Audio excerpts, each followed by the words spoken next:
Bharatiya Janata party को देश की जनता नकार रही है। मोदी जी जहाँ भी जिस राज्य में भी जीतते हैं, मोदी जी का मैजिक चल गया, मोदी जी जीत गए, ये गए। अब जब हार गए हैं तो उसका श्रेय क्यों नहीं मोदी जी को दिया जा रहा है कि जहाँ बीजेपी जीतने लगती है वहाँ मोदी जी के चेहरे को चमकाने के लिए आगे कर दिया जाता है, और जैसे ही बीजेपी हारती है वहाँ नड्डा जी सामने आ जाते हैं। कर्नाटक में मोदी जी के सिवा कौन सा चेहरा दिखा? आप मुझे एक चेहरा बता दीजिए कि मोदी जी के सिवा जो है कोई चेहरा दिखाओ कर्नाटक में। तो हार का श्रेय तो मोदी जी को गया ना, इसका मतलब जनता ने मोदी जी को नकार दिया है। वो एक फिक्स है ना कि अगर जीतेंगे तो जीत मोदी जी की हो जाएगी, और अगर हारेंगे तो हारने का जिम्मेदार नड्डा जी को ठहराया जाएगा। भाजपा तो है नहीं कि सिर्फ दो की चलेगी, दो की ही बनेगी, कि नड्डा जी चल रहे होंगे साथ में तो उनको जो है साइड कर दिया जाएगा धक्का देके।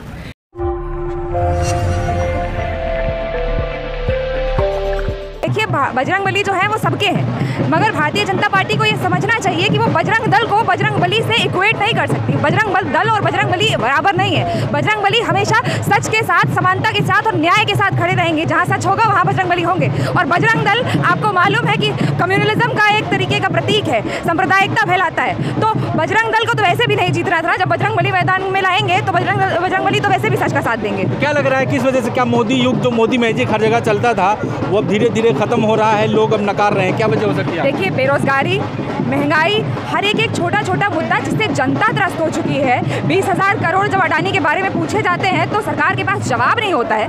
ठीक है, तो एक एक मुद्दा बहुत ज़रूरी है। और कर्नाटक में तो खास तौर से इनके खिलाफ बुरी तरीके से एंटी इनकम्बेंसी थी, क्योंकि वहाँ पे सरकार इन्होंने बनाई नहीं थी, सरकार इन्होंने चोरी करी थी। तो वो जनता ने देखा और जनता ने समझ करके उसका नतीजा इस बार के चुनाव में दिखाया है उनको। आगे के लिए एक चीज़ और, पूरे इलेक्शन में देखा गया हिजाब का मामला हो, आखिरी में द केरला स्टोरी भी आ गई है, राम मंदिर, बजरंगबली, तमाम चीज़ें आएंगी। तो क्या कर्नाटक की जनता इन सब चीज़ों में नहीं फंसी है?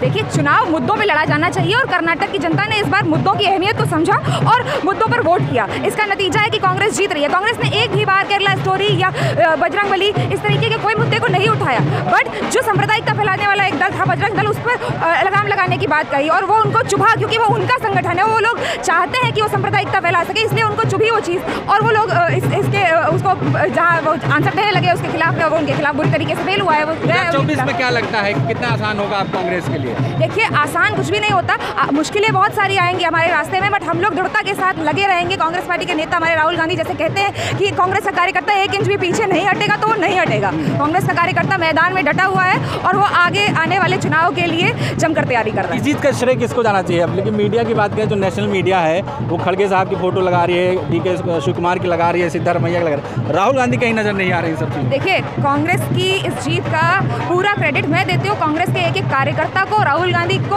हमारे कांग्रेस के अध्यक्ष मल्लिकार्जुन खड़गे जी को। हर एक का उतना ही योगदान है जितना कि किसी भी चीज़ का होता है। तो इसमें कोई एक आदमी क्रेडिट लेकर नहीं जाता।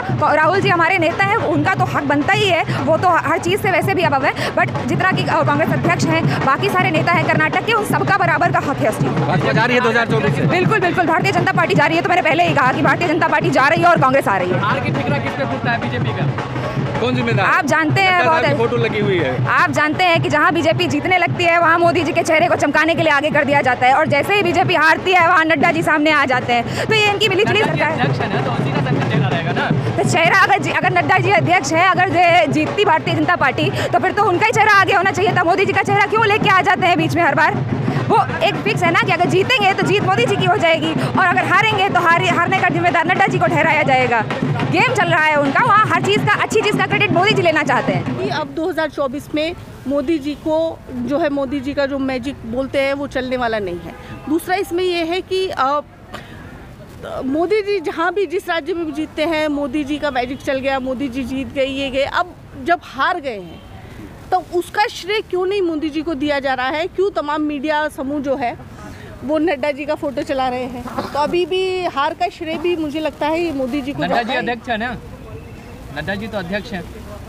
हाँ, तो नड्डा जी अध्यक्ष हैं तो नड्डा जी को नहीं, लेकिन प्रचार तो मोदी जी ने किया ना। कर्नाटक में मोदी जी के सिवा कौन सा चेहरा दिखा? आप मुझे एक चेहरा बता दीजिए कि मोदी जी के सिवा जो है कोई चेहरा दिखाओ कर्नाटक में। तो हार का श्रेय तो मोदी जी को गया ना, इसका मतलब जनता ने मोदी जी को नकार दिया है। अब जनता नहीं चाहती मोदी जी का चेहरा बार बार देखना।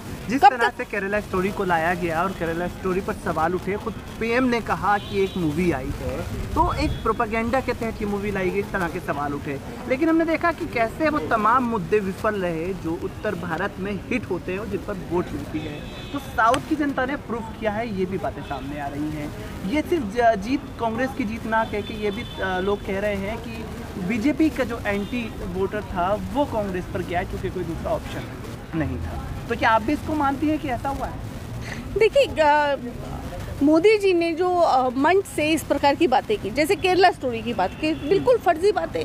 आप ये बताइए कि जिस फिल्म का डायरेक्टर खुद ही ये बात मान रहा हो कि 32,000 का तो कुछ जिक्र है नहीं, ये तो एक काल्पनिक कहानी है, और केवल 3 लड़कियों के इस प्रकार से जो है कन्वर्जन का मामला है जिसमें से 2 क्रिश्चियन हैं, तो इसमें जब खुद ही वो स्वीकार कर रहे हैं और फिल्म के ऊपर भी लिखा हुआ है कि ये पूरी तरह से कोर जो है काल्पनिक कहानी है, और उसको फिर मोदी जी भुनाने की कोशिश कर रहे हैं, तो इसका साफ साफ जो है संदेश यही जाता है कि मोदी जी के पास मुद्दे नहीं हैं, उन्होंने जनता के लिए काम नहीं किया, इसलिए वो इस तरह की हरकतों पर उतर आए हैं कि इस प्रकार की कंट्रोवर्शियल मूवी का सहारा लेकर वोट बैंक को भुनाने की कोशिश की। इसके अलावा कुछ नहीं। पहले हिमाचल और अब कर्नाटक, क्या कांग्रेस के अच्छे दिन आने वाले हैं? जी, हमारे तो अच्छे दिन आने वाले ही हैं, लेकिन हम चाहते हैं कि देश के अच्छे दिन आए, मोदी सरकार जाए और देश के अच्छे दिन आए, और जो है देश में लोकतंत्र की स्थापना हो, संविधान को जो है सही तरीके से इम्प्लीमेंट किया जाए, ये देश चाहता है।